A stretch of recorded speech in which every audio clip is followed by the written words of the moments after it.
Happy Friday, everybody. I hope you had a good week. This is how I start my videos every week. It does feel awkward right now, but I'll try to stay professional on this one and just bring you planning ideas.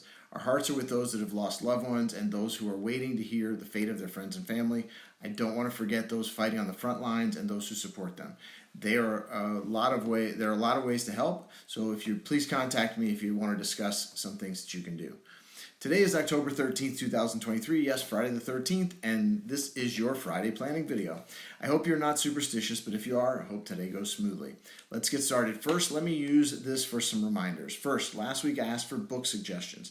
Nothing yet, but Brian Tracy, the sales coach, is convinced that if you read just 30 minutes a day, you'll double your income. And that is all just an idea of adding knowledge. So please share some book ideas that you have had. No idea if the half hour a day actually works, but I imagine it won't hurt. So as long as you read the right stuff.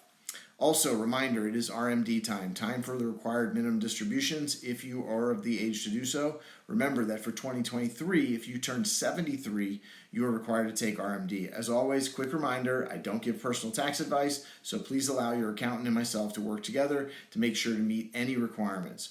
Also, remember the RMD is an aggregate number, but does not need to come from every account. So quick example, if you have 5 $20,000 IRAs, and each has a $1,000 RMD, you can take $5,000 from just one of those accounts or a combination of them. Rebecca, my father, and myself will be in touch in the coming weeks as we get this done. We always try to get these done early so that there's no stress from this at the end of the year. In most cases, you have until December 31st each year. If you're in the first year of that RMD, you have until April 1st of the next year for the first one. But let's talk about that also, because you will still need to take the second year of RMD next year also, which means 2 taxable RMD distributions in 1 year. Just be sure it's planned for. Talk to me and your tax advisor for details on that. Okay, let's move to the new topic of the day, emergency funds. Yes, the recent world events have brought new meaning to emergency fund. Not just what's happening here in Israel, but also looking back, war in Ukraine, COVID, labor unions going on strike, and of course the war in the Middle East.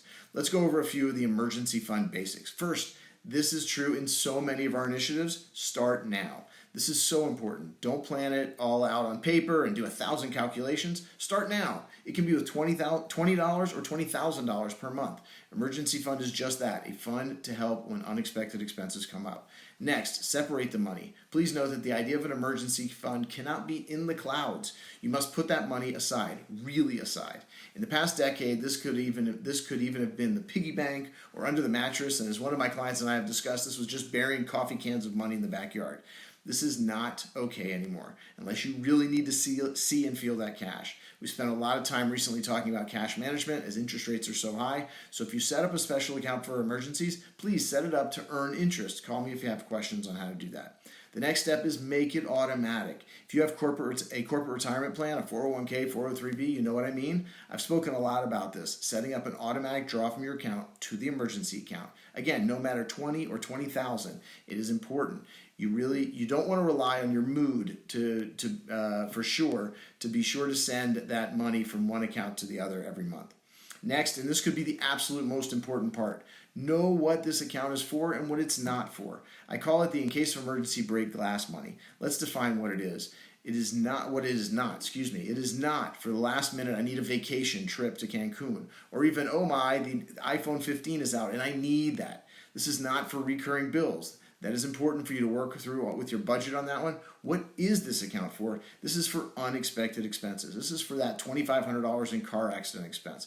It is for the rate increase on your cable bill or streaming bill. It could even be the unexpected vet bill when your dog needs an emergency surgery.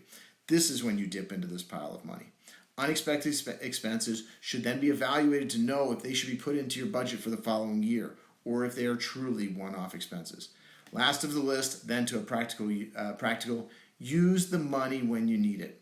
This may sound silly, but many people don't want to use the emergency fund. They feel like it's sacred and can't be used at all. This is what it's for. Use it, replace it, and determine if it should be planned for in the future. Okay, last, practical note on this. What do I do with that money? Should it be an Apple stock, S&P 500 fund, a CD? Where does it go? This is what I was talking about before. This is when the fact that you can get 5% now on demand deposit or something like that in cash at the bank comes into play. Rates will go down sometime, and depending on how and when, we'll discuss cash management again. Then, For now, as long as money in the bank can be withdrawn anytime, is earning close to 5%, you can, and I recommend that you should, leave that money there. If you invest it, I would argue that that money is no longer for emergencies.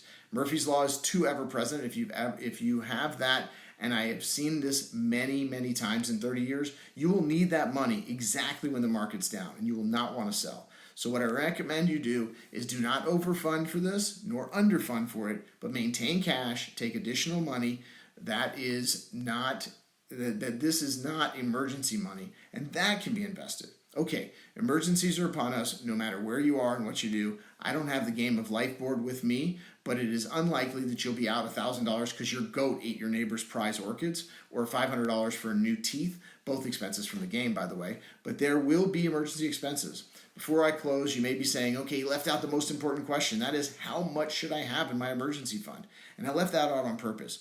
You can Google that if you want, but I will tell you that I feel very strongly that this is very, very personal. Google's not going to give you the right answer. No book's going to tell you the answer. The factors are everything from where you live to how you eat to how you live. Let's talk about this, and especially if you don't have a number in mind, let's actually come up with one for you. For now, please remember rule number 1, start now. Like so much in planning, the paralysis of analysis is ever present. As the famous Nike slogan goes, just do it. By the way, fun fact, in case you did not see the movie Air, Just Do It was reportedly based on a comment of a death row inmate in 1977 when he was facing the firing squad. He said, "Let's do it," and a multi-billion-dollar ad slogan was born. Okay, please stay safe, stay in touch. Planning never stops. Next week, I'm going to bring some more ideas of planning that people tend to avoid all too often. Stay tuned for that. Stay safe, and please pray for peace around the world, especially here in Israel. Have a great weekend.